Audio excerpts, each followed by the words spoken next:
The 260 emails run 140,000 words, the length of a long novel. But this online correspondence between Satoshi Nakamoto, Bitcoin's creator, and Marty Malmi, an early developer, comprises a trove of primary historical information about Bitcoin's early days. Some of the material published by Malmi last week isn't new. It includes fragments from Bitcoin's question and answer dump, for instance, that have been seen before. So one configuration has to tread carefully before and steal the email exchanges, mainly between Malmi and Satoshi, dating from May 2009 to February 2011, present Bitcoin's pseudonymous founder arguably a more casual and natural-like unit was widely seen before.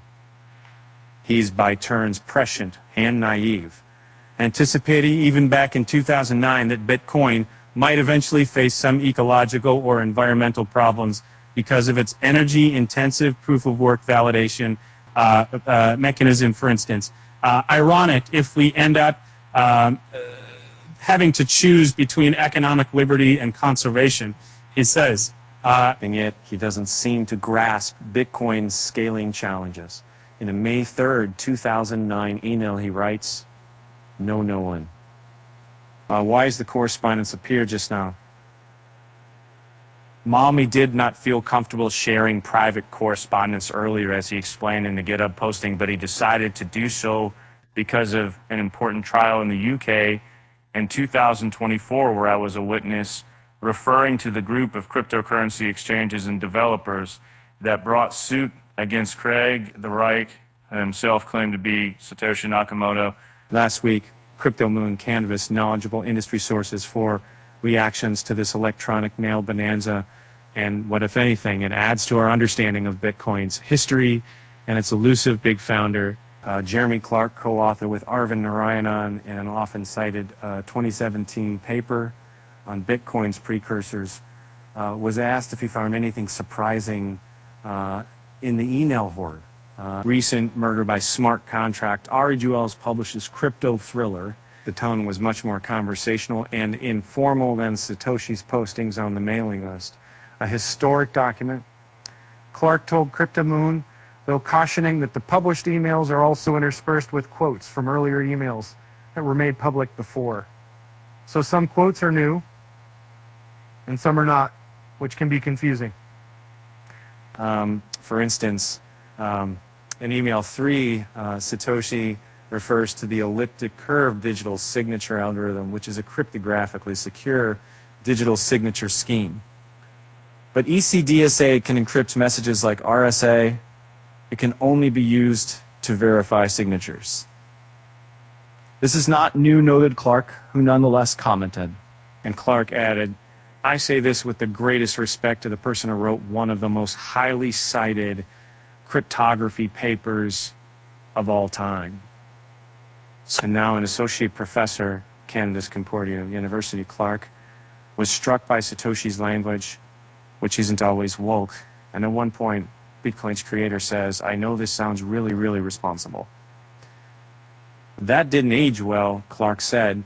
It actually contrasts with his hesitancy to swear generally, continued Clark. For example, SourceForge is just so darn slow. I've tested the heck out of it. And number 44. I feel like I can use somebody. Maybe he grew up religious, southern USA. A lot of the other slang he uses, sweet, newbie, suck, screwed, goofball, makes me think he isn't super old. And he talks like I dig then, said Clark, who was born in the early 1980s. And Satoshi's language drew comments from other readers.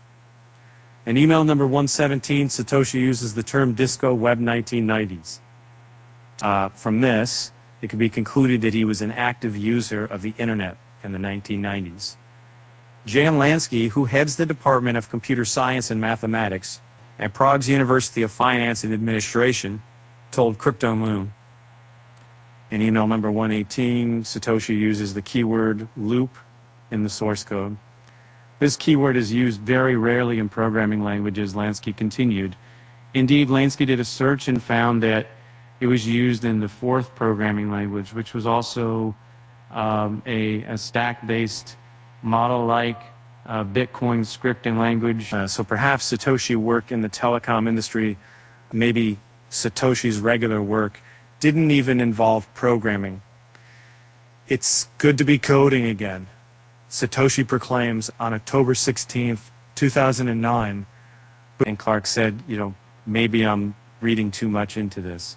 But he doesn't say good to be coding on Bitcoin again, just good to be coding again, adding again. It's often asked why Satoshi walked away from Bitcoin, passing the baton to Gavin Andresen in early 2011, and maybe a demanding day job had something to do with it.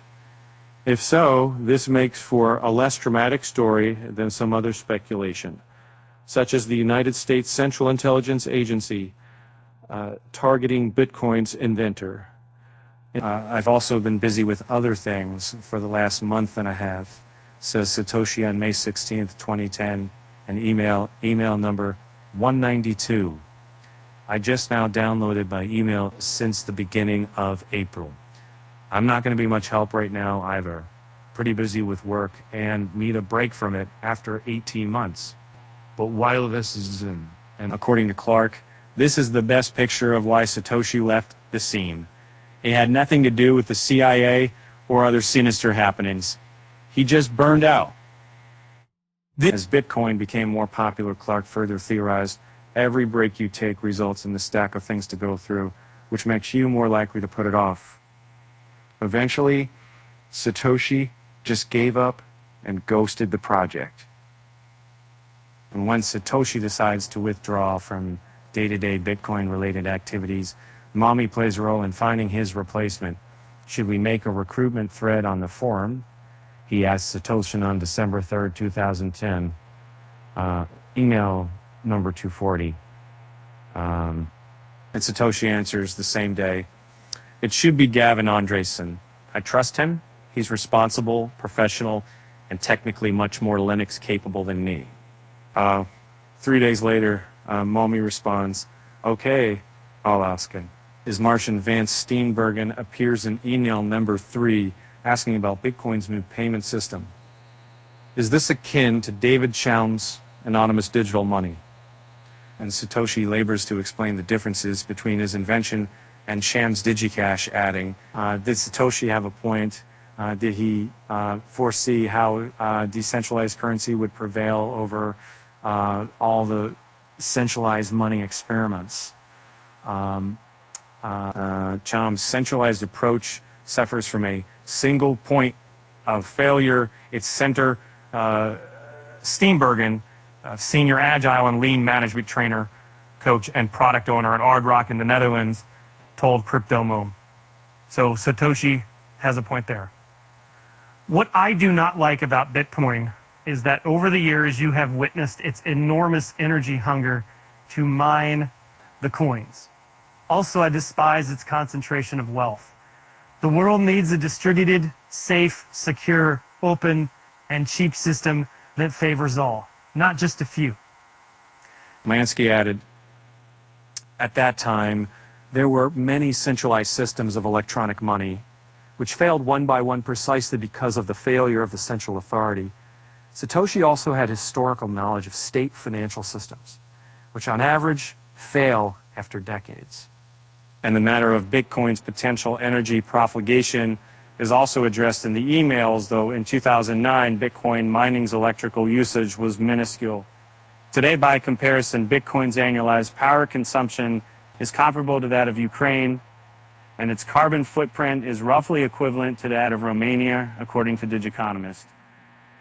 In email number 3, Satoshi comments on the potentially troubling trade-off between security provided by Bitcoin's energy-intensive proof-of-work validation mechanism and energy conservation. As quoted above, he notes the irony of one day having to choose between economic liberty and conservation. And Satoshi continues, even if Bitcoin did grow to consume significant energy, I think it would still be less wasteful than the labor and resource-intensive conventional banking activity it would replace. Maybe Satoshi was greener than we knew. Willy Leon Wirte professor of economics, sociology, and digital social research at the Oxford Internet Institute, University of Oxford, doesn't see it that way. It's definitely not very green. It's not a sort of what about argument, but it fails even at that because the cryptocurrency industry ended up creating its own labor and resource waste, including massive amounts of spam. He told Crypto Moon a bit bored. Overall, do the emails bring us closer to learning the true identity of Bitcoin's inventor? And if not, should we care? They help eliminate candidates, which is why they came up in the trial.